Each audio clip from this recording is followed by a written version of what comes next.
ಸ್ನೇಹಿತರೆ ನಮಸ್ಕಾರ. ವಿಡಿಯೋ ಸೆಷನ್ಗೆ ಸ್ವಾಗತ. ನಾನು ಲಾರೆನ್ಸ್ ಸರ್. ಸ್ನೇಹಿತರೆ, ಈ ಒಂದು ವಿಡಿಯೋ ಸೆಷನ್ ಅಲ್ಲಿ ಬ್ರಾಂಚ್ ಅಕೌಂಟಿಂಗ್ ಚಾಪ್ಟರ್ಗೆ ಸಂಬಂಧಪಟ್ಟಂತೆ ಒಂದು ಪ್ರಾಬ್ಲಮ್ ಮಾಡೋಣ ಬನ್ನಿ. ನಿಮ್ಮ ಮುಂದೆ ಇರುವಂತ ಪ್ರಾಬ್ಲಮ್ 2019 ಅಲ್ಲಿ 6 ಮಾರ್ಕ್ಸ್ ಕೇಳಿರುವಂತ Prakash enterprises of Bangalore has a branch at Kolar. Prepare branch account in the books of head office for the year ended 31st March 2026. Branch stock on 1/4/2025 40,000. Branch petty cash on 1/4/2025 question mark. So starting ಅಲ್ಲಿ ನಿಮ್ಗೆ 2 date opening date ಕೊಡ್ತಾ ಇದ್ದಾರೆ ಅಲ್ಲಿ. So ಯಾವಾಗ ಇವರು problem ಅಲ್ಲಿ prepare branch account in the books of head office for the year end 31st March 2026 ಅಂದಾಗ ಅದು ಯಾವಾಗ ಒಂದು ವರ್ಷ ಹಿಂದೆ ಹೋದ್ರೆ ಎಷ್ಟಾಗುತ್ತೆ? 1/4/2025 ಬರುತ್ತೆ. ಅಂದ್ರೆ ಇದು ಓಪನಿಂಗ್. ಅದು ಓಪನಿಂಗ್ ಸ್ಟಾಕ್ ಕೊಟ್ಟಿದ್ದಾರೆ ನೋಡಿ, ಬ್ರಾಂಚ್ ಸ್ಟಾಕ್ ಅಂತ ಕೊಡ್ತಾರೆ. ಓಪನಿಂಗ್ ಪೆಟಿ ಕ್ಯಾಶ್ ಇತ್ತಂತೆ, ಆದ್ರೆ ಎಷ್ಟು ಅಂತ ಅಮೌಂಟ್ ಕೊಡ್ತಾ ಇಲ್ಲ. ಅದರ್ಥ ಏನಂದ್ರೆ ಪೆಟಿ ಕ್ಯಾಶ್ ಓಪನಿಂಗ್ ಬ್ಯಾಲೆನ್ಸ್ ನ ನೀವು ಕ್ಯಾಲ್ಕುಲೇಟ್ ಮಾಡ್ಕೊಳ್ಬೇಕು ಅಂತ. ಮುಂದೆ ಹೋಗ್ತೀನಿ. Goods sent to branch 50,000, goods return to the head office 3,000. So ಇಲ್ಲೇನಾಗುತ್ತೆ, ಈ ಒಂದು ನಾವು ಬ್ರಾಂಚ್ ಅಕೌಂಟ್ ನ ಪ್ರಿಪೇರ್ ಮಾಡುವಾಗ ನಾವು ಹೆಡ್ ಆಫೀಸರು ನಾವೇನ್ ಮಾಡಿದ್ದೀವಿ, ಕೋಲಾರ ಬ್ರಾಂಚ್ಗೆ ಗೂಡ್ಸ್ ನ ಕಳಿಸಿದೀವಿ. ಕೆಲವೊಂದು ಗೂಡ್ಸ್ ಡ್ಯಾಮೇಜ್ ಆಗಿದೆ ಅಂತ ಅವ್ರು ವಾಪಸ್ ಕಳಿಸಿದ್ದಾರೆ. ನಾವು ಕಳಿಸಿರೋದು ಬ್ರಾಂಚ್ಗೆ ಎಷ್ಟು ಅಂದ್ರೆ, goods sent to the branch is 50,000, ಮತ್ತೆ goods return to the head office, ಯಾರು ಬ್ರಾಂಚ್ ರಿಟರ್ನ್ ಮಾಡಿರೋದು ನಮಗೆ ಹೆಡ್ ಆಫೀಸ್ ಅವ್ರಿಗೆ 3,000 ಅಂತ ಕೊಟ್ಟಿದ್ದಾರೆ. Sales at the branch is 90,000. ಇಲ್ಲಿ ಸೇಲ್ ಅಂತಾರೆ, ಇದು ಕ್ಯಾಶ್ ಸೇಲ್ಸ್ ಇದು ಕ್ರೆಡಿಟ್ ಸೇಲ್ಸ್ ಅಂತ ಪ್ರಾಬ್ಲಮ್ ಅಲ್ಲಿ ಕೊಡ್ತಾ ಇಲ್ಲ. ಸೊ ಅದರಿಂದ ಆಮೇಲೆ ಡಿಸೈಡ್ ಮಾಡೋದು ಕ್ರೆಡಿಟ್ ಸೇಲ್ ಇಲ್ಲ ಕ್ಯಾಶ್ ಸೇಲ್ಸ್ ಅಂತ. ಆಮೇಲೆ ಪ್ರಾಬ್ಲಮ್ ಏನಾದ್ರು ಮುಗಿಯೋವರೆಗೂ ನೋಡೋಣ, ಪ್ರಾಬ್ಲಮ್ ಓದ್ಕೊಳ್ಳೋಣ, ಆಮೇಲೆ ಡಿಸೈಡ್ ಮಾಡೋಣ. ಒಟ್ಟಲ್ಲಿ 90,000 ಅಷ್ಟು ಅವರು ಸೇಲ್ ಮಾಡಿದ್ದಾರೆ ಅಂತ. Cash sent to branch for expenses. ನೋಡಿ, ಬ್ರಾಂಚ್ ಅಲ್ಲಿ ಲೆಕ್ಕದಾಗಿರುವಂತ ಎಲ್ಲಾ ಖರ್ಚುಗಳು, ಬ್ರಾಂಚ್ ಅಲ್ಲಿ ಆಗುವಂತ ಎಲ್ಲಾ ಖರ್ಚುಗಳನ್ನ ಹೆಡ್ ಆಫೀಸರ್ ಮೇಂಟೈನ್ ಮಾಡ್ತಾರೆ. ಅಲ್ಲಿ ಎಂಪ್ಲಾಯೀಸ್ ಇದ್ರೆ ಸ್ಯಾಲರಿನ ಹೆಡ್ ಆಫೀಸರೇ ಕೊಡ್ತಾರೆ. ಅಲ್ಲಿ ಎಲೆಕ್ಟ್ರಿಕ್ ಬಿಲ್ಲು ಅವರೇ ಕೊಡ್ತಾರೆ. ಏನಾದ್ರು ಏನೇ ಖರ್ಚು ಬಂದ್ರು ಕೂಡ ಅವರು ಹೆಡ್ ಆಫೀಸರ್ ಬರ್ಸೋದು. ಸೊ ಹಾಗಾದ್ರೆ ಇಲ್ಲಿ ಕ್ಯಾಶ್ ಸೆಂಟ್ ಟು ಬ್ರಾಂಚ್ಗೆ ಕ್ಯಾಶ್ ನ ಕಳಿಸ್ತಾ ಇದೆ. ಇನ್ನಕ್ಕೋಸ್ಕರ ಎಕ್ಸ್ಪೆನ್ಸಸ್ಗೋಸ್ಕರ. ಸೊ ನಾವು ಹೆಡ್ ಆಫೀಸರು ಬ್ರಾಂಚ್ಗೆ ಕೊಡ್ತಾ ಇರೋದೇನಂದ್ರೆ, ಸ್ಯಾಲರೀಸ್ಗೆ 10,000, ರೆಂಟ್ಗೆ 5,000, ಪೆಟಿ ಕ್ಯಾಶ್ಗೆ 4,000 ಅಂತ. ಪೆಟಿ ಕ್ಯಾಶ್ ಅಂದ್ರೆ ಸಣ್ಣ ಪುಟ್ಟ ಖರ್ಚುಗಳಿಗೆ 4,000 ರೂಪಾಯಿ ಕೊಟ್ಟಿದ್ದೀವಿ ನಾವು. Petty cash incurred at the branch. So ನಾವು ಪೆಟಿ ಕ್ಯಾಶ್ ಕೊಟ್ಮೇಲೆ ಅಲ್ಲಿ ಅವರು ಬ್ರಾಂಚ್ ಅವರು ಎಷ್ಟು ಖರ್ಚು ಮಾಡಿದ್ದಾರೆ, ಪೆಟಿ ಕ್ಯಾಶ್ಗೋಸ್ಕರ ಎಷ್ಟು ಖರ್ಚು ಮಾಡಿದ್ದಾರೆ ಅಂದ್ರೆ 6,000 ರೂಪಾಯಿ ಖರ್ಚು ಮಾಡಿದಾರಂತೆ. 6,000 ರೂಪಾಯಿ ಖರ್ಚು ಮಾಡಿದಾರಂತೆ. ನಾವು ಕಳಿಸಿದ ಎಷ್ಟಿಲ್ಲಿ 4,000. ಮೊದ್ಲು ಎಷ್ಟಿತ್ತು ಅವ್ರ ಹತ್ರ ಕೈಯಲ್ಲಿ ಗೊತ್ತಿಲ್ಲ, ಕ್ವಶನ್ ಮಾರ್ಕ್ ಕೊಟ್ಟಿದ್ದಾರೆ. ಪೆಟ್ಟಿ ಓಪನಿಂಗ್ ಎಷ್ಟಿಂತ ಗೊತ್ತಿಲ್ಲ ನಮಗೆ. ಆದ್ರೆ ನಾವು ಕಳಿಸಿದ್ದು 4,000 ರೂಪಾಯಿ. ಅವ್ರು ಖರ್ಚು ಮಾಡಿರೋದು ಎಷ್ಟಿಲ್ಲಿ 6,000 ಖರ್ಚು ಮಾಡಿದ್ದಾರೆ. ಮುಂದೆ ಹೋಗ್ತೀನಿ. Branch stock on 31st March 2026 is 45,000. Branch petty cash on 31st March 2026 2,500. So ಇಲ್ಲಿ ಬ್ರಾಂಚ್ ಎರಡು ಕ್ಲೋಸಿಂಗ್ ಡೇಟ್ ಕೊಡ್ತಾ ಇದ್ದಾರೆ. 31st March ಎಂಡ್ ಆಗ್ತಾ ಇದೀವಲ್ಲ ನಾವು, ಎಂಡಿಂಗ್ ಡೇಟ್ ಕೊಡ್ತಾ ಇರೋದು ಕ್ಲೋಸಿಂಗ್ ಬ್ಯಾಲೆನ್ಸಸ್. ಕ್ಲೋಸಿಂಗ್ ಬ್ಯಾಲೆನ್ಸ್ ಯಾವ್ದ್ರ ಬಗ್ಗೆ ಕೊಟ್ಟಿದ್ದಾರೆ? ಬ್ರಾಂಚ್ ಸ್ಟಾಕ್ ಅಂತಾನೆ. ಸೊ ಸ್ಟಾಕ್ ಕ್ಲೋಸಿಂಗ್ ಬ್ಯಾಲೆನ್ಸ್ ಕೊಟ್ಟಿದ್ದಾರೆ. ಮತ್ತೆ branch petty cash closing balance ಕಳಿಸಿದ್ದಾರೆ ಅಂತ. ಸೊ ನಮ್ಗೆ ಈಗಾಗಲೇ ಗೊತ್ತಾಗಿದೆ ನಮ್ಗೆ ಎಷ್ಟು ಖರ್ಚು ಮಾಡಿ ಅಂತ. 4,000 ರೂಪಾಯಿನ ಕಳಿಸಿದೀವಿ. 4,000 ರೂಪಾಯಿ ಅವ್ರ ಕೈ ಕಳಿಸಿದೀವಿ. ಅವ್ರು ಖರ್ಚು ಮಾಡಿದೆಷ್ಟು 6,000 ರೂಪಾಯಿ ಖರ್ಚು ಮಾಡಿದಾರಂತೆ. ಅಲ್ಲಿಗೆ 2,000 ರೂಪಾಯಿ ಎಲ್ಲಿಂದ ಬಂತು? 2,000 ರೂಪಾಯಿ ಎಕ್ಸ್ಟ್ರಾ ಖರ್ಚು ಮಾಡಿದ್ದಲ್ದೆ ಇನ್ನೂ 2,000 ಉಳಿದಿದಂತೆ. ಹಾಗಾದ್ರೆ ನಮ್ಮಲ್ಲಿ ಸ್ಟಾರ್ಟಿಂಗ್ ಅಲ್ಲಿ ಎಷ್ಟಿತ್ತು ಅನ್ನೋದನ್ನ ನಾವು ಆಮೇಲೆ ಇದನ್ನ ಕ್ಯಾಲ್ಕುಲೇಟ್ ಮಾಡಬೇಕಾಗತ್ತೆ. ಪೆಟಿ ಕ್ಯಾಶ್ ಏನಿದೆ ಅನ್ನೋದು ಕಾಮನ್ ಸೆನ್ಸ್ ಪ್ರಕಾರ ನಾವು ಅದನ್ನ ಕ್ಯಾಲ್ಕುಲೇಟ್ ಮಾಡಬೇಕಾಗತ್ತೆ. ಬನ್ನಿ ಸದ್ಯ ಒಂದು ಪ್ರಾಬ್ಲಮ್ನ ಸಾಲ್ವ್ ಮಾಡೋಣ. In the books of head office Kolar branch account. ಇಲ್ಲಿ ನಾವು 4 ಕಾಲಮ್ ಟೇಬಲ್ ಹಾಕೊಳ್ತೀವಿ. ನಥಿಂಗ್ ಬಟ್ ಅಕೌಂಟ್ ಮಾಡ್ತೀವಲ್ಲ, ಅಕೌಂಟ್ ಒಂದು ಡೆಬಿಟ್ ಸೈಡ್, ಒಂದು ಕ್ರೆಡಿಟ್ ಸೈಡ್ ಇರುತ್ತೆ. ಮತ್ತೆ ಕ್ಯಾಪ್ಷನ್ಸ್ ಬಂದು ಪರ್ಟಿಕ್ಯುಲರ್ಸ್ ಅಮೌಂಟ್ ಅಂತ ಕೊಟ್ಟಿದ್ದಾರೆ. ಸ್ನೇಹಿತರೆ, ನಿಮ್ಗೆ ಈಗಾಗಲೇ ಗೊತ್ತಿದೆ ನಾವೇನ್ ಮಾಡ್ತೀವಿ ಅಂದ್ರೆ ಇಲ್ಲಿ 4 ಸ್ಟೆಪ್ಗಳಲ್ಲಿ ಈ ಬ್ರಾಂಚ್ ಅಕೌಂಟ್ ನ ಕಂಪ್ಲೀಟ್ ಮಾಡ್ತೀವಿ. Steps in preparing branch account. First step, record opening assets and liabilities. ಈ ಪ್ರಾಬ್ಲಮ್ ಅಲ್ಲಿ ಓಪನಿಂಗ್ ಡೇಟ್ ಏನಾದ್ರು ಅಸೆಟ್ಸ್ ಲಯಬಿಲಿಟೀಸ್ ಕೊಟ್ಟಿದ್ರೆ ನಾವು ರೆಕಾರ್ಡ್ ಮಾಡಬೇಕು. ಇಲ್ಲಿ ಓಪನಿಂಗ್ ಡೇಟ್ಸ್ 2 ಐಟಮ್ ಕೊಟ್ಟಿದ್ದಾರೆ. ಒಂದು branch stock account 1/4/2025, branch petty cash account 142 question mark ಇರ್ಬೋದು, ಆದರೆ 2 ಐಟಮ್ ನಮಗೆ ಕೊಟ್ಟಿದ್ದಾರೆ. ಸೊ ನಾವು ಯಾವ ಕಡೆ ಮಾಡಿವಿ, ನಾವು ಏನು ಮಾಡ್ಬೇಕಂದ್ರೆ ಸ್ಟೆಪ್ ನಂಬರ್ 1 ಅಲ್ಲಿ ಎಲ್ಲ ಅಸೆಟ್ಗಳು ಓಪನಿಂಗ್ ಅಸೆಟ್ಸ್ನ ಡೆಬಿಟ್ ಸೈಡ್ ಬರೀಬೇಕು, ಎಲ್ಲ ಓಪನಿಂಗ್ ಲಯಬಿಲಿಟೀಸ್ನ ಕ್ರೆಡಿಟ್ ಸೈಡ್ ಬರೀಬೇಕು. ಯಾಕಂದ್ರೆ ಬ್ಯಾಲೆನ್ಸ್ ಶೀಟ್ ಅಲ್ಲಿ ಅಸೆಟ್ಸ್ ನಮ್ಮ ಬಲಭಾಗದಲ್ಲಿ ಇರುತ್ತೆ, ಅದನ್ನ ಓಪನ್ ಆಗ್ಬೇಕಂದ್ರೆ ಅದು ಡೈರೆಕ್ಟ್ ಆಗಿ ಅಪೋಸಿಟ್ ಓಪನ್ ಆಗುತ್ತೆ. ಲಯಬಿಲಿಟೀಸ್ ಅಲ್ಲೆಲ್ಲ ಲೆಫ್ಟ್ ಸೈಡ್ ಅಲ್ಲಿ ಇರುತ್ತೆ ಬ್ಯಾಲೆನ್ಸ್ ಶೀಟ್ ಅಲ್ಲಿ, ಅದು ಓಪನ್ ಆಗೋದಿಲ್ಲ ಅಂದ್ರೆ ಕ್ರೆಡಿಟ್ ಸೈಡ್ ಅಲ್ಲಿ ಓಪನ್ ಆಗುತ್ತೆ. ಸೊ ಬನ್ನಿ ಫಸ್ಟ್ ಬೇರೆ ಟು ಓಪನಿಂಗ್ ಅಸೆಟ್ಸ್ ಏನೇನು ಕೊಟ್ಟಿದ್ದಾರೆ, ಬ್ರಾಂಚ್ ಸ್ಟಾಕ್ ಆನ್ 1/4/2025 40,000 ಅಂತ ಒಂದು ಐಟಮ್ ಕೊಡ್ತಾರೆ, ಮತ್ತೆ ಬ್ರಾಂಚ್ ಪೆಟಿ ಕ್ಯಾಶ್ ಆನ್ 1/4/2025 ಅಂತ ಕ್ವಶನ್ ಮಾರ್ಕ್ ಕೊಡ್ತಾರೆ. ಎರಡನ್ನೂ ಬರೀಬೇಕಾದ್ರೆ ಒಂದು branch stock account 40,000, branch petty cash account ಕೊಟ್ಟಿಲ್ಲ ಪ್ರಾಬ್ಲಮ್ ಅಲ್ಲಿ. ಸೊ ನಾವು ಕ್ಯಾಲ್ಕುಲೇಟ್ ಮಾಡಿದ್ಮೇಲೆ ಅದನ್ನ ಬರೆದು ಆಮೇಲೆ ಟೋಟಲ್ ಮಾಡಿ ಔಟರ್ ಕಾಲಮಲ್ಲಿ ಹಾಕೊಳ್ಳೋಣ, ಅದನ್ನ ಪೆಂಡಿಂಗ್ ಇಟ್ಕೊಳ್ಳೋಣ. ಹಾಗಾದ್ರೆ ಅಸೆಟ್ಸ್ ಎಲ್ಲ ಆಗೋಯ್ತು. ಲಯಬಿಲಿಟೀಸ್ ಏನೋ ಓಪನಿಂಗ್ ಡೇಟಲ್ಲಿ ಕೊಟ್ಟಿದ್ದಾರೆ ಅಂದ್ರೆ ಓಪನಿಂಗ್ ಡೇಟಲ್ಲಿ ಯಾವುದೇ ತರಹದ ಲಯಬಿಲಿಟೀಸ್ ಕೊಟ್ಟಿಲ್ಲ. ಸೊ ಹಿಂಗೆ ನಾವು ಓಪನಿಂಗ್ ಅಸೆಟ್ಸ್ನ ಡೆಬಿಟ್ ಸೈಡ್ ಬರಿತೀವೋ ಅದೇ ರೀತಿ ಓಪನಿಂಗ್ ಲಯಬಿಲಿಟೀಸ್ನ ನಾವು ಕ್ರೆಡಿಟ್ ಸೈಡಲ್ಲಿ ಬರೀಬೇಕು. ಕೊಟ್ಟಿಲ್ಲ ಅಂದ್ರೂ ಕೂಡ ನಾವು ಇಲ್ಲಿ ಬರೆದು ಬರೀಬೇಕಾಗತ್ತೆ ಬೈ ಓಪನಿಂಗ್ ಲಯಬಿಲಿಟೀಸ್, ಪ್ರಾಬ್ಲಮ್ ಅಲ್ಲಿ ಕೊಟ್ಟಿಲ್ಲ ಆದ್ರಿಂದ ಡ್ಯಾಶ್. ಅಲ್ಲಿಗೆ ಒಂದೇ ಫಸ್ಟ್ ಸ್ಟೆಪ್ ಖಾಲಿ ಕಂಪ್ಲೀಟ್ ಆಯ್ತಾ, ಇಲ್ಲ ಕಂಪ್ಲೀಟ್, ಯಾಕಂದ್ರೆ ಇಲ್ಲ ಬ್ಯಾಲೆನ್ಸ್ ಇದು ಕ್ಯಾಲ್ಕುಲೇಟ್ ಮಾಡಿ ಟೋಟಲ್ ಮಾಡಿ ಹೊರಗಡೆ ಹಾಕೊಳ್ಳೋದಿದೆ, ಆದ್ರೆ ಇದನ್ನ ಪೆಂಡಿಂಗ್ ಇಟ್ಕೊಳ್ಳೋಣ, ಆಮೇಲೆ ಮಾಡೋಣ, ಮಾಡಿದಾಗ ಇದನ್ನ ಹಾಕೊಳ್ಳೋಣ. ಸೊ ಈಗ ಸ್ಟೆಪ್ ನಂಬರ್ 2 ಬರೆಯೋಣ. ಸ್ಟೆಪ್ ನಂಬರ್ 2 ನಲ್ಲಿ ಏನ್ ಮಾಡ್ತೀವಿ, we record the transaction regarding the stock. Stock ಬಗ್ಗೆ ಏನ್ ರೆಕಾರ್ಡ್ ಮಾಡಬೇಕು, ಏನ್ ಸ್ಟಾಕ್ ಅಂದ್ರೆ ಇಲ್ಲಿ ಟ್ರಾನ್ಸಾಕ್ಷನ್ ರೆಕಾರ್ಡ್ ಮಾಡೋದು ನಾವು ಹೆಡ್ ಆಫೀಸರು ಬ್ರಾಂಚ್ ಏನು ಸ್ಟಾಕ್ ನ ಕಳಿಸ್ತೀವಿ, ಅವರು ನಮ್ಗೆ ಏನು ವಾಪಸ್ ಕಳಿಸೋರು, ಇದು ಎರಡನ್ನೇ ನಾವು ಬರೆಯೋದು. ಫಸ್ಟ್ ಪಾಯಿಂಟ್, ನಾವು ಹೆಡ್ ಆಫೀಸರ್ ಇಲ್ಲಿ ಅಕೌಂಟ್ ಮಾಡ್ತಾ ಇರೋದು, ಹೆಡ್ ಆಫೀಸರು ಬ್ರಾಂಚ್ ಎಷ್ಟು ಸ್ಟಾಕ್ ನ ಕಳಿಸಿದೀವಿ, ಬ್ರಾಂಚ್ ಅವರು ಸ್ಟಾಕ್ ಎಷ್ಟು ರಿಟರ್ನ್ ಮಾಡಿದ್ದಾರೆ, ಇದೆರಡನ್ನ ನಾವು ಈ ಒಂದು ಅಕೌಂಟ್ ಅಲ್ಲಿ ರೆಕಾರ್ಡ್ ಮಾಡೋದು. ಆದ್ರೆ ರೆಕಾರ್ಡ್ ಮಾಡುವಾಗ ನಾವು ಗೂಡ್ಸ್ ನ ಬ್ರಾಂಚ್ ಗೆ ಕಳಿಸ್ಲಿ, ಇಲ್ಲ ಬ್ರಾಂಚ್ ಅವರು ನಮ್ಗೆ ರಿಟರ್ನ್ಸ್ ಕಳಿಸ್ಲಿ, ನಾವು ಒಂದೇ ವರ್ಡಲ್ಲಿ ಅಕೌಂಟ್ ಮೆನ್ಷನ್ ಮಾಡೋದು ಏನಂದ್ರೆ ಗೂಡ್ಸ್ ಇಂಟು ಬ್ರಾಂಚ್ ಅಕೌಂಟ್ ಅಂತ. ನಾವು ಹೆಡ್ ಆಫೀಸ್ ಏನಾದ್ರು ಬ್ರಾಂಚ್ ಅವ್ರಿಗೆ ಏನಾದ್ರು ಗೂಡ್ಸ್ ಕಳಿಸಿದ್ರೆ ಅದು ಡೆಬಿಟ್ ಸೈಡ್ ಅಲ್ಲಿ ಬರೆಯೋದು, ಅವ್ರೇನಾದ್ರು ಬ್ರಾಂಚ್ ಅವ್ರು ನಮ್ಗೆ ರಿಟರ್ನ್ ಕಳಿಸಿರೋದನ್ನ ಕ್ರೆಡಿಟ್ ಸೈಡ್ ಬರೆಯುವಂಥದ್ದು. ಸೊ ಬರೀರಾಗಲಿ to goods and to branch account, ನಾವು ಎಷ್ಟು ಕಳಿಸಿದೀವಿ ಚೆಕ್ ಮಾಡಿ, ಇಲ್ಲಿ ಅಂತ ಕೊಟ್ಟಿದ್ದಾರೆ, ಇಲ್ಲಿ ಕೊಟ್ಟ ನೋಡಿ goods and to branch account 50,000 ಅಂತ ಕೊಟ್ಟಿದ್ದಾರೆ. ಹಾಗಾದ್ರೆ 50,000 ನಾನು ರೆಕಾರ್ಡ್ ಮಾಡ್ತೇನೆ. ಇಲ್ಲಿ ನಾನು ಕಳಿಸಿದಾಗ ಡೆಬಿಟ್ ಸೈಡ್ ಬರೆದೆ, ಅವ್ರು ರಿಟರ್ನ್ ಮಾಡಿದ್ದಾರೆ ಪ್ರಾಬ್ಲಮ್ ಅಲ್ಲಿ ಹುಡುಕಿ ನೋಡಿ, ಇಲ್ಲಿದೆ ನೆಕ್ಸ್ಟ್ ಐಟಮ್ ಇದೆ, goods return to the head office 3,000 ಅಂತ ಕೊಟ್ಟಿದ್ದಾರೆ, ಅವ್ರು ರಿಟರ್ನ್ ಮಾಡ್ತಾ ಇರೋದು. ನಾವು ಕಳ್ಸೋಕೆ ಡೆಬಿಟ್ ಸೈಡ್ ಬರಿತೀವಿ, ಬ್ರಾಂಚ್ ಅವ್ರು ರಿಟರ್ನ್ ಮಾಡುವಾಗ ಕ್ರೆಡಿಟ್ ಸೈಡ್ ಬರಿತೀವಿ. ಏನಂತ ಕ್ರೆಡಿಟ್ ಸೈಡ್ ಅಂದ್ರೆ ಬೈ ಸ್ಟಾಕ್, ಯಾಕೆ ಬೈ ಅಂದ್ರೆ by goods and to branch account, ಎರಡು ಕಡೆ ಸೇಮ್ ಬರಿಬೇಕಲ್ಲ, ಅದಕ್ಕೆ ಎಷ್ಟಿದೆ ಅಮೌಂಟ್, ಅದು 3,000 ಇದೆ. ಇಲ್ಲಿ ರಿಟರ್ನ್ಸ್ ಅಂತ ಬರೆದು ಇದು 3,000 ಇರೋದ್ರಿಂದ 3,000 ರೆಕಾರ್ಡ್ ಮಾಡಿ. ಅಲ್ಲಿಗೆ ಸ್ಟೆಪ್ ನಂಬರ್ 2, ನಾವು ಕಳಿಸಿರೋದು ಗೂಡ್ಸು, ಅವ್ರು ಕಳಿಸಿರೋ ಗೂಡ್ಸು ಎರಡೂ ಕೂಡ ರೆಕಾರ್ಡ್ ಆಯ್ತು. So second step is clear, ಎರಡನೇ ಸ್ಟೆಪ್ನ ಕಂಪ್ಲೀಟ್ ಮಾಡಿದ್ದೀವಿ. Go for the third step, record transaction regarding cash.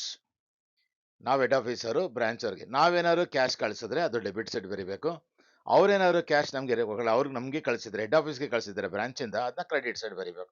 Debit side ಅಲ್ಲಿ ನಾವು ಕಳಿಸೋ ಕ್ಯಾಶು, ಕ್ರೆಡಿಟ್ ಸೈಡ್ ಅಲ್ಲಿ ಅವ್ರು ಕಳಿಸೋಂಥ ಕ್ಯಾಶ್. ನಾವು ಏನಕ್ಕೋಸ್ಕರ ಕಳಿಸ್ತೀವಿ, ಖರ್ಚು ಮಾಡೋ ಅಂತ ಕಳಿಸೋದು ದುಡ್ಡು. ಏನೇನು ಖರ್ಚು ಮಾಡಿದೀವಿ ಇಲ್ಲಿ ಪ್ರಾಬ್ಲಮ್ ಅಲ್ಲಿ, ಬರೀ ನಾವು ಕ್ಯಾಶ್ ಕೊಟ್ಟು ಕಳಿಸಿದಾಗ ಏನಾಗುತ್ತೆ, ಕ್ಯಾಶ್ ಹೋಗುತ್ತೆ, credit was goes out, credit ಅಂದ್ರೆ ಟು ಅಂತ, ಸೊ ಟು ಕ್ಯಾಶ್ ಅಕೌಂಟ್ ಅಂತ ಬರೆದು ನೋಡಿ ಏನೇನು ಕೊಟ್ಟಿದ್ದಾರೆ ಅಂತ, cash sent to branch for expenses, salaries 40,000, rent 5,000, petty cash 4,000 ಅಂತ 3 ಐಟಮ್ ಕೊಟ್ಟಿದ್ದಾರೆ. ಸೊ ಆ 3 ಐಟಮ್ನು ರೆಕಾರ್ಡ್ ಮಾಡ್ಬನ್ನಿ. ಇಲ್ಲಿ ಎಕ್ಸ್ಪೆನ್ಸಸ್ ಅಂತ ಬ್ರಾಕೆಟ್ ಅಲ್ಲಿ ಬರೆದು salaries 10,000, rent 5,000, petty cash 4,000, total ಮಾಡಿ 19,000 ಆಗುತ್ತೆ. ಅದನ್ನ ಔಟ್ರ್ ಕಾಲಮ್ಗೆ ತಗೊಂಬನ್ನಿ.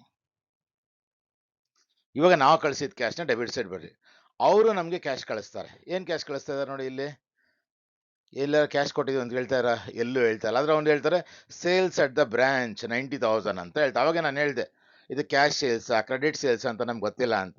ಇದು ಕ್ಯಾಶ್ ಸೇಲ್ಸಾ ಕ್ರೆಡಿಟ್ ಸೇಲ್ಸಾ, ಇದು ಕ್ಯಾಶ್ ಸೇಲ್ಸೇ. ಯಾಕೆ ಹೇಳಿ, ಇಲ್ಲೆಲ್ಲೂ ಕೂಡ ಡೇಟಾಸ್ ಬಗ್ಗೆ ಇನ್ಫಾರ್ಮೇಶನ್ ಇಲ್ಲ.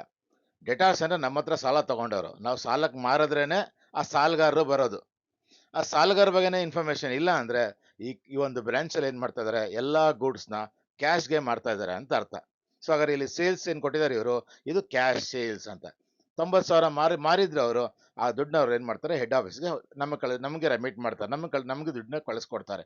ಸೊ ಬರ್ತಾ ಇರೋ ಕ್ಯಾಶ್ ಹೆಡ್ ಆಫೀಸ್ ಏನಾದ್ರೆ ಕಳಿಸಿದ್ದೇನೆ ಎಷ್ಟು ಅಂದರೆ 90,000 ರುಪೀಸ್. ಹಾಗಾದ್ರೆ ದುಡ್ಡು ಬರ್ತಾ ಇದ್ದಾರೆ ಹೆಡ್ ಆಫೀಸ್ಗೆ, ಕ್ರೆಡಿಟ್ ಕ್ಯಾಶ್ ಬರ್ತಾ ಇದೆ. Debit what comes in. So debit ಅಂದಾಗ ಬೈ ಅಂತ ಸ್ಟಾರ್ಟ್ ಮಾಡ್ತೀವಿ.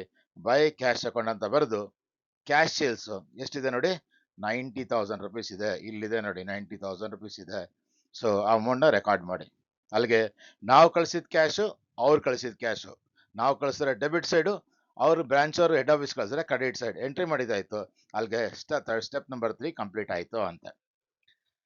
Go for the step number 4, record closing assets and liabilities. ಯಾವ ರೀತಿ ನಾವು ಓಪನಿಂಗ್ ಅಸೆಟ್ಸ್ ಲಯಬಿಲಿಟೀಸ್ ಬರೋದು ಹಂಗೆ ಕ್ಲೋಸಿಂಗ್ ಅಸೆಟ್ಸ್ ಮತ್ತೆ ಬಿಡಬೇಕು. ಸೊ ಬರೀ ಫಸ್ಟ್ ಸ್ಟೆಪ್ ಅಲ್ಲಿ ಏನ್ ಮಾಡಿ, ಓಪನಿಂಗ್ ಅಸೆಟ್ಸ್ ನಾವು ಡೆಬಿಟ್ ಸೈಡ್ ಬರ್ತಿದ್ವಿ, ಅದ್ರ ಆಪೋಸಿಟ್ ಅಲ್ಲಿ ಮಾಡಬೇಕು, ಕ್ಲೋಸಿಂಗ್ ಸೈಡ್ ನ ಆಪೋಸಿಟ್ ಅಲ್ಲಿ ಬನ್ನಿ ಬರೆಯೋಣ. ಸೊ ಇಲ್ಲಿ 2 ಅಂತ ಓಪನಿಂಗ್ ಅಸೆಟ್ಸ್ ಅಂತ ಬರ್ತಿದೆ, ಇಲ್ಲಿ by closing assets. Closing assets ನ ರೆಕಾರ್ಡ್ ಮಾಡೋ ಜ್ಞಾಪಕ ಇರಲಿ ಸ್ನೇಹಿತರೆ. ಪ್ರಾಬ್ಲಮ್ ಅಲ್ಲಿ ನೋಡ್ಬೇಕು, ನಾವು ಇಲ್ಲಿ ನೋಡ್ಬೇಕು ಸ್ಟೆಪ್ ಅಲ್ಲಿ ಏನೇನು ಅಸೆಟ್ಸ್ ಇದೋ ಅದೆಲ್ಲ ಇಲ್ಲಿ ರೆಕಾರ್ಡ್ ಆಗ್ಲೇಬೇಕು. ಫಸ್ಟ್ ಏನಿದೆ ಇಲ್ಲಿ, ಬ್ರಾಂಚ್ ಸ್ಟಾಕ್ ಅಕೌಂಟ್ ಅಂತಿದೆ, ಬರೀರಿ ಬ್ರಾಂಚ್ ಸ್ಟಾಕ್ ಅಕೌಂಟ್. ಹುಡುಕಿ ಪ್ರಾಬ್ಲಮ್ ಅಲ್ಲಿ ಕೊಟ್ಟಿದ್ದಾರೆ, ಕ್ಲೋಸಿಂಗ್ ಡೇಟ್ 2 ಐಟಮ್ ಕೊಟ್ಟಾರೆ ನೋಡಿ ಇಲ್ಲಿ. Branch stock account on 31st December 2026 is 45,000 ಅಂತ ಹೇಳ್ತಾ ಇದ್ದಾರೆ. ಅಲ್ಲಿ ಸ್ಟಾಕ್ ಅಮೌಂಟ್ ಕೊಟ್ಟಿದ್ದಾರೆ ಅವರು. ಸೊ ಅಮೌಂಟ್ ನ ರೆಕಾರ್ಡ್ ಮಾಡಿ. ಹಾಗಾದ್ರೆ ಎರಡನೇ ಐಟಮ್ ಏನಿದೆ, ಬ್ರಾಂಚ್ ಪೆಟಿ ಕ್ಯಾಶ್, ಬರೀರಿ branch petty cash account. Closing value ಕೊಟ್ಟಿದ್ದಾರೆ ನೋಡಿ, branch petty cash on 31st March 2026, last line 2,500 ಕೊಟ್ಟಿದ್ದಾರೆ, 2,500 ಕೊಟ್ಟಿದ್ದಾರೆ. ಸೊ ಅಮೌಂಟ್ ಕೊಟ್ಟಿದ್ದಾರೆ, ನಮ್ಗೆ ಗೊತ್ತಿದೆ. ಸೊ ರೆಕಾರ್ಡ್ ಮಾಡಿ. ಇನ್ಯಾವುದೋ ಅಸೆಟ್ಸ್ ಇಲ್ಲ. ಸೊ ಟೋಟಲ್ ಮಾಡಿ, bring the total to the outer column. Amounts to rupees 47,500. Assets ಬರ್ದಿದ್ದಾಯ್ತು. ಈಗ ಲಯಬಿಲಿಟೀಸ್ ಬರೀಬೇಕು. ಇಲ್ಲಿ ಓಪನಿಂಗ್ ಲಯಬಿಲಿಟೀಸ್ ಡ್ಯಾಶ್ ಇತ್ತು, ಮತ್ತೆ ಕ್ಲೋಸಿಂಗ್ ಅಲ್ಲಿ ಲಯಬಿಲಿಟೀಸ್ ಕೊಟ್ಟಿಲ್ಲ. ಸೊ ಓಪನಿಂಗ್ ಹೆಂಗ್ ಬರ್ದು ಅದೇ ತರ ಇಲ್ಲಿ ಬೈ ಓಪನಿಂಗ್ ಲಯಬಿಲಿಟೀಸ್ ಇತ್ತು, ಇವಾಗ ನಾವು ಟು ಕ್ಲೋಸಿಂಗ್ ಲಯಬಿಲಿಟೀಸ್ ಅಂತ ಬರೆದು, ಪ್ರಾಬ್ಲಮ್ ಅಲ್ಲಿ ಅದ್ರ ಬಗ್ಗೆ ಯಾವುದೋ ಮಾಹಿತಿ ಇಲ್ಲದೆ ಇರೋದ್ರಿಂದ ಅಕಸ್ಮಾತ್ ಕೊಟ್ಟರೆ ಕ್ರೆಡಿಟರ್ಸ್ ಕೊಡ್ಬೋದು, ಇಲ್ಲ ಔಟ್ಸ್ಟ್ಯಾಂಡಿಂಗ್ ಎಕ್ಸ್ಪೆನ್ಸಸ್ ಕೊಡ್ಬೋದು, ಇನ್ಯಾವುದು ಕೊಡೋದಿಲ್ಲ. ಇಲ್ಲಿ ಕೊಟ್ಟಿಲ್ಲ ಪ್ರಾಬ್ಲಮ್ ಅಲ್ಲಿ, ಸೊ ಡ್ಯಾಶ್ ಅಂತ ಹಾಕೊಳ್ಳಿ. ಅಲ್ಲಿಗೆ ಕ್ಲೋಸಿಂಗ್ ಅಸೆಟ್ಸು ಆಯಿತು, ಕ್ಲೋಸಿಂಗ್ ಲಯಬಿಲಿಟೀಸ್ ಬಗ್ಗೆ ಇನ್ಫಾರ್ಮೇಶನ್ ನಾವು ರೆಕಾರ್ಡ್ ಮಾಡಿದ್ದಾಯ್ತು. ಅಲ್ಲಿಗೆ ಸ್ಟೆಪ್ ನಂಬರ್ 4 ಮುಗೀತು. ಅಕೌಂಟ್ ಕ್ಲೋಸ್ ಮಾಡೋಣ? ಇಲ್ಲ, ಮಾಡಂಗಿಲ್ಲ. ಯಾಕೆ ಹೇಳಿ, ನಾವು ಇಲ್ಲೊಂದು ಪೆಂಡಿಂಗ್ ಇಟ್ಕೊಂಡಿದ್ದೀವಿ. ಓಪನಿಂಗ್ ಇದು ಅವ್ರು ಕೊಟ್ಟಿಲ್ಲ ಅಮೌಂಟ್, ಕ್ವಶನ್ ಮಾರ್ಕ್ ಅಂತಿದೆ. ಸೊ ಇದನ್ನ ಕ್ಯಾಲ್ಕುಲೇಟ್ ಮಾಡಿದೆ, ನಾವು ಯಾವುದೇ ಕಾರಣಕ್ಕೂ ಇದನ್ನ ಕ್ಲೋಸ್ ಮಾಡಕ್ ಬರೋದಿಲ್ಲ. ಬನ್ನಿ ಅವರೇ ಕ್ಯಾಲ್ಕುಲೇಟ್ ಮಾಡೋಣ. ಏನದು, ಯಾವ್ದ್ರ ಬಗ್ಗೆ ಮಾತಾಡೋಣ ನಾವು? ಪೆಟಿ ಕ್ಯಾಶ್ ಅಕೌಂಟ್ ಬಗ್ಗೆ ಮಾತಾಡೋಣ. ಫಾರ್ ಎಕ್ಸಾಂಪಲ್ ಅನ್ಕೊಳ್ಳಿ, ನನ್ನ ಹತ್ರ 100 ರೂಪಾಯಿ ಇತ್ತು ಅಂತ ಅನ್ಕೊಳ್ಳಿ. ಓಪನಿಂಗ್ ಸ್ಟಾರ್ಟಿಂಗ್ ಅಲ್ಲಿ ನನ್ನ ಹತ್ರ ಬ್ರಾಂಚ್ ಅವ್ರ ಹತ್ರ 100 ರೂಪಾಯಿ ಇತ್ತು ಅಂತ ಅನ್ಕೊಳ್ಳೋಣ. ನಾನೇನ್ ಮಾಡ್ತೇನೆ, ಇವ್ರಿಗೆ ಏನ್ ಮಾಡ್ತೇನೆ, ಮತ್ತೆ ದುಡ್ಡು ಕಳಿಸ್ಕೊಡ್ತೇನೆ ಬ್ರಾಂಚ್ ಅವ್ರಿಗೆ. ಏನೋ ಕ್ಯಾಶ್ ಸೆಂಟ್ 500 ರೂಪಾಯಿ ಕಳಿಸ್ತೀನಿ ಅನ್ಕೊಳ್ಳೋಣ. ಮೊದಲು 100 ರೂಪಾಯಿ ಇತ್ತು, ಮತ್ತೆ ಇವಾಗ 500 ರೂಪಾಯಿ ಕೊಟ್ಟರೆ ಅವ್ರ ಹತ್ರ ಎಷ್ಟಾಯ್ತು, 600 ಆಯ್ತು. ಸೊ ಅವಾಗ ಏನ್ ಮಾಡ್ತೀನಿ, ನಾನು ಟೋಟಲ್ ಮಾಡಿ 600 ಅಂತ ಬರ್ಕೊಳ್ತೇನೆ. ಆ 600 ಅಲ್ಲಿ ಅವ್ರು ಏನಾದ್ರು 400 ಖರ್ಚು ಮಾಡಿದ್ರೆ ಮೈನಸ್ ಮಾಡ್ತೀನಿ ಎಕ್ಸ್ಪೆನ್ಸಸ್. ನಾನು 400 ರೂಪಾಯಿ ಖರ್ಚು ಮಾಡಿದ್ರೆ ಅವ್ರ ಹತ್ರ ಎಷ್ಟು ಉಳಿದಿರತ್ತೆ, 600 ಮೈನಸ್ 400 200 ಉಳಿದಿರತ್ತೆ. ಕರೆಕ್ಟ್ ಅಲ್ವಾ? ಅದನ್ನ ನಾವು ಕ್ಲೋಸಿಂಗ್ ಬ್ಯಾಲೆನ್ಸ್ ಅವ್ರ ನಮ್ಮ ಹತ್ರ ಇದೆ ಅಂತ ಅನ್ಕೊಳ್ತೇವೆ. ಅದೇ ತರನೇ ನಾವು ಇಲ್ಲೂ ಕೂಡ ಪೆಟಿ ಕ್ಯಾಶ್ ಮಾಡಬೇಕು. ಪೆಟಿ ಕ್ಯಾಶ್ ಅಲ್ಲಿ ಫಸ್ಟ್ ಸ್ಟಾರ್ಟಿಂಗ್ ಇಂದ ನೋಡ್ಕೊ ಬನ್ನಿ, ಏನೇನು ಕೊಟ್ಟು ಎಲ್ಲೆಲ್ಲಿ ಪೆಟಿ ಕ್ಯಾಶ್ ಇದೆ, ಏನೇ ಇನ್ಫಾರ್ಮೇಶನ್ ಕೊಟ್ಟಿದ್ದಾರೆ ಅಂತ. ಸ್ಟಾರ್ಟಿಂಗ್ ಅಲ್ಲಿ ಬ್ರಾಂಚ್ ಪೆಟಿ ಕ್ಯಾಶ್ ಆನ್ 1/4/2025 ಕೊಟ್ಟಿಲ್ಲ, ಇದನ್ನ ಸ್ಟಾರ್ಟಿಂಗ್ ಇರೋದು ಕೊಟ್ಟಿಲ್ಲ. ಆಮೇಲೆ ಅದನ್ನೇ ಕ್ಯಾಲ್ಕುಲೇಟ್ ಮಾಡ್ಕೊಳ್ಳೋಣ. ಅದ್ ಬಿಟ್ಟು ಇನ್ಯಾವ್ದು ಪೆಟಿ ಕ್ಯಾಶ್ ಇದೆ, ಇಲ್ಲಿ ನೋಡಿ petty cash sent to branch. ನಾವು ಕ್ಯಾಶ್ ಕಳಿಸ್ತಾ ಇರೋದು ಪೆಟಿ ಕ್ಯಾಶ್ಗೋಸ್ಕರ ಎಷ್ಟು ಕಳಿಸ್ತಾ ಇದೀವಿ, 400 ರೂಪಾಯಿ 4,000 ರೂಪಾಯಿ ನಾವು ಕ್ಯಾಶ್ ಸೆಂಟ್ ಕಳಿಸ್ಕೊಟ್ಟಿರೋದು 4,000 ಬರ್ದಿದ್ದೀವಿ. ಅಕಸ್ಮಾತ್ ನಮ್ಗೇನೋ ಓಪನಿಂಗ್ ಬ್ಯಾಲೆನ್ಸ್ ಗೊತ್ತಿದ್ರೆ ಟೋಟಲ್ ಮಾಡ್ಕೊಂಡ್ ಬರ್ತಾ ಇದ್ವಿ, ಟೋಟಲ್ ಮಾಡಕ್ ಆಗಲ್ಲ, ಸದ್ಯಕ್ಕಲ್ಲಿ ಎಂಟ್ರಿ ಮಾಡಿದ್ದೀನಿ. ಆಯ್ತು, ಮುಂದೆ ಬನ್ನಿ. ಇನ್ನೇನು ಕೊಟ್ಟಿದ್ದಾರೆ, petty cash incurred at the branch ಅವರು ಎಷ್ಟು ಖರ್ಚು ಮಾಡಿದ್ದಾರೆ, ಎಕ್ಸ್ಪೆನ್ಸಸ್ ಮಾಡಿದ್ದಾರೆ ಅಂತ 6,000 ರುಪೀಸ್ ಅಂತೆ. ನೋಡಿ ಎಲ್ಲಿದೆ 6,000, ಇಲ್ಲಿದೆ, ಅಷ್ಟು ಅಮೌಂಟ್ ಬರ್ಕೊಳ್ತೀನಿ. ಅದರ ಅರ್ಥ ಏನಂದ್ರೆ, ನಾವು ಕಳಿಸಿದ್ದು 4,000 ರೂಪಾಯಿ ಖರ್ಚು ಮಾಡೋ ಅಂತ, ಅವನು 6,000 ಖರ್ಚು ಮಾಡ್ದ, ಇಲ್ಲಿಂದ ಮಾಡ್ದ. ಹಾಗಾದ್ರೆ ಓಪನಿಂಗ್ ಬ್ಯಾಲೆನ್ಸ್ ದುಡ್ಡು ಅವ್ರ ಹತ್ರ ಇದೆ ಅಂತ ಆಯ್ತು. ಅಲ್ಲಿಗೆ ಮುಂದೆ ಹೋಗೋಣ. ಪೆಟಿ ಕ್ಯಾಶ್ ಇನ್ಕರ್ಡ್ ಬ್ರಾಂಚ್ ಆಯ್ತು. ಇನ್ನೇನಿದೆ, ಬ್ಯಾಂಕ್ ಬ್ರಾಂಚ್ ಲಾಸ್ಟ್. ಇನ್ನೊಂದು ನೋಡಿ, branch petty cash on 31st March 2026 2,500 ಅಂತೆ. ಸೊ ಇನ್ನೂ ಉಳಿದಿದಂತೆ ದುಡ್ಡು, ಕ್ಲೋಸಿಂಗ್ ಬ್ಯಾಲೆನ್ಸ್ ಅಲ್ಲಿ ದುಡ್ಡು ಉಳಿದಂತೆ. ನಾನು ಚೆಕ್ ಮಾಡ್ತೀನಿ ನೋಡಿ ಯಾವ ಥರ ಅಂತ. 2,500 ರೂಪಾಯಿ ನನಗೆ ಉಳಿದಿದೆ, 6,000 ರೂಪಾಯಿ ಖರ್ಚು ಮಾಡಿದ್ದೀನಿ. ಹಾಗಾದ್ರೆ ನನ್ನ ಹತ್ರ ಟೋಟಲ್ ಅಮೌಂಟ್ ಎಷ್ಟಿತ್ತು, ಇದೆರಡು ಟೋಟಲ್ ಮಾಡಿದ್ರೆ ಗೊತ್ತಾಗುತ್ತೆ. 8,500 ನನ್ನ ಹತ್ರ ಇತ್ತು. 8500 ಅಲ್ಲಿ 6000 ಖರ್ಚು ಮಾಡ್ರೆ 2500 ಉಳಿದಿದೆ. ಒಪ್ಕೊಂತೀರಾ? ಸೊ ಹಾಗಾದ್ರೆ ನನ್ನ ಹತ್ರ ಇದ್ದಿದ್ದ ದುಡ್ಡು ಎಷ್ಟು ಅಂದ್ರೆ ಇಲ್ಲಿ ಇದ್ದಿದಂದ್ರೆ 8500 ಇತ್ತು ಅಂತ. 8500 ಅಲ್ಲಿ 6000 ಲೆಸ್ ಮಾಡೋಣ 2500 ಬರೋದು. ಸೊ 8500 ನನ್ನ ಹತ್ರ ಇತ್ತು ಅಂದ್ರೆ ಈ ಸಾರಿ ಕಳಿಸಿದ್ 4000 ರೂಪಾಯಿ. ಹಾಗಾದ್ರೆ ಮೊದ್ಲು ಎಷ್ಟಿತ್ತು ಅವನ ಹತ್ರ? 8500 ಮೈನಸ್ 4000 ಮಾಡಿದ್ರೆ ನಿಮಗೆ 4500 ಮೊದ್ಲಿತ್ತು ಅಂತ. ಓಪನಿಂಗ್ ಬ್ಯಾಲೆನ್ಸ್ ನಿಮಗೆ ಗೊತ್ತಾಯ್ತು. ಸೊ ಓಪನಿಂಗ್ ಬ್ಯಾಲೆನ್ಸ್ 4500 ಆಯ್ತು. ನಾನ್ ಕ್ಯಾಶ್ ಕಳಿಸಿದ 4000, ಟೋಟಲ್ 8500 ಆಯ್ತು. 8500ದಲ್ಲಿ 6000 ಅವ್ರು ಖರ್ಚು ಮಾಡಿದ್ದಾರೆ, ಇನ್ನು 2500 ಉಳಿದಿದೆ. ಕ್ಲಿಯರ್ ಇದೆ ಅಕೌಂಟು? ಕ್ಲಿಯರ್ ಇದ್ರೆ ಈ 4500 ನಾವೇನ್ ಇಲ್ಲಿ ಕ್ಯಾಲ್ಕುಲೇಟ್ ಮಾಡಿದ್ದೀವಿ ಅದು ತಂದು ಇಲ್ಲಿ ಬರೆಯೋಣ. ಇಲ್ಲಿ ಬ್ಲ್ಯಾಂಕ್ ಬಿಟ್ಟಿದ್ದೀವಲ್ಲ, ಇಲ್ಲಿ ಬರೆಯೋಣ. ಬ್ರಾಂಚ್ ಪೆಟ್ಟಿ ಕ್ಯಾಶ್ ಅಂತ ಅಲ್ಲಿ ಬರೆಯೋಣ. ನೋಡಿ ಅಮೌಂಟ್ ಬರ್ಕೊಂತೀನಿ 4500. ಈಗ ನಂಗೆ 2 ಐಟಮ್ ಸಿಗೋತಾಯ್ತು. ಟೋಟಲ್ ಮಾಡು, bring the total to the outer column, 44500 ಆಯ್ತು. ಅಲ್ಲಿಗೆ ಅರ್ಥ ಏನಂದ್ರೆ ಫಸ್ಟ್ ಸ್ಟೆಪ್ ನಾವೇನು ಪೆಂಡಿಂಗ್ ಇಟ್ಟಿದ್ವಿ ಅದು ಕೂಡ ಕ್ಲಿಯರ್ ಆಯ್ತು ಅಂತ. ಅಲ್ಲಿಗೆ 4 ಸ್ಟೆಪ್ಪು ಮುಗ್ದಿದೆ. ಇವಾಗ ನನ್ನ ಅಕೌಂಟ್ನ ಕ್ಲೋಸ್ ಮಾಡ್ಬೋದು. ಕ್ಲೋಸ್ ಮಾಡ್ತೀನಿ. ಎರಡೂ ಕಡೆ ಕ್ಲೋಸ್ ಮಾಡಿ ನೋಡಿ ಯಾವ ಕಡೆ ಜಾಸ್ತಿ ಅಮೌಂಟ್ ಇದೆ ಅಂತ. ಕ್ರೆಡಿಟ್ ಸೈಡ್ ಜಾಸ್ತಿ ಇದೆ, 1,40,500. ಅದನ್ನು ಇನ್ನೊಂದು ಕಡೆ ಸೇಮ್ ಅಮೌಂಟ್ ಬರ್ಕೊಳ್ಳಿ, 1,40,500. ಬ್ಯಾಲೆನ್ಸಿಂಗ್ ಫಿಗರ್ ತೆಗೀರಿ. ಈ 1,40,500 ಅಲ್ಲಿ 45,500, 50,000, 19 ಇದು ಮೂರನ್ನು ಲೆಸ್ ಮಾಡಿದ್ರೆ ನಿಮ್ಗೊಂದು ಅಮೌಂಟ್ ಬರುತ್ತೆ. ಆ ಬ್ಯಾಲೆನ್ಸ್ನ ನಾವೇನಂತ, ಒಂದು ವೇಳೆ ಬ್ಯಾಲೆನ್ಸ್ ನಿಮಗೆ ಡೆಬಿಟ್ ಸೈಡ್ ಬಂದರೆ ಅದನ್ನು ನಾವು ಪ್ರಾಫಿಟ್ ಅಂತ ಕರಿತೀವಿ. ಆ ಬಂದಂಥ ಪ್ರಾಫಿಟ್ನ ನಾವೆಲ್ಲಿಗೆ ಟ್ರಾನ್ಸ್ಫರ್ ಮಾಡ್ತೀವಿ ಅಂದರೆ ಜನರಲ್ P&L ಅಕೌಂಟ್ಗೆ ಟ್ರಾನ್ಸ್ಫರ್ ಮಾಡ್ತೀವಿ. ಸೊ ಅಲ್ಲಿಗೆ ನಮಗೆ ಈ ಒಂದು ಅಕೌಂಟ್ನ ಮುಗಿಸ್ತಾ ಇದ್ದೀವಿ. ಈ ಅಕೌಂಟಿಂದ ನಮ್ಗೇನು ಗೊತ್ತಾಯ್ತು, ಈ ಕೋಲಾರ ಬ್ರಾಂಚ್ ಇಟ್ಕೊಂಡು ಅಲ್ಲಿ ಬ್ರಾಂಚ್ ನಾವು ಒಂದು ಬಿಸ್ನೆಸ್ ಮಾಡ್ತಾ ಇರೋದ್ರಿಂದ ಆ ಬ್ರಾಂಚಿಂದ ನಮಗೆ 27,000 ಪ್ರಾಫಿಟ್ ಬರ್ತಾ ಇದೆ ಅಂತ ಗೊತ್ತಾಗ್ತಾ ಇದೆ. ಸ್ನೇಹಿತರೆ,